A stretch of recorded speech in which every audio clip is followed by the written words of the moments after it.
నిద్రకు ముందు తర్వాత ఏ దేవుణ్ణి స్మరించాలి?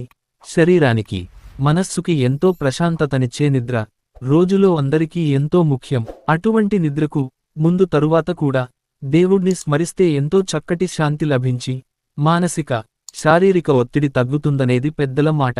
అయితే ఇంతకీ పడుకునే ముందు, తరువాత ఏ దేవుళ్ళని స్మరించుకోవాలి? మనం ప్రతి రోజూ తప్పక చేసే 2 పనులు: పడుకోవటం, లేవటం.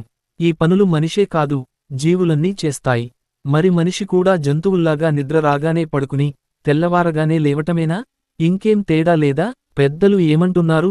నమ్మే మనిషి పడుకునే ముందు, నిద్ర లేవగానే దైవాన్ని స్మరించాలంటున్నాయి శాస్త్రాలు. ఏ పని చేసినా మనం దైవనామస్మరణ చేస్తాం.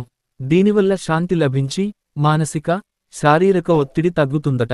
ఇంతకీ ఏ దేవుణ్ణి స్మరించాలి? దీనికి కూడా పండితులు ఓ మాట చెప్పారు. శంకరుడు నిద్రించే ముందు మనం శివుణ్ణి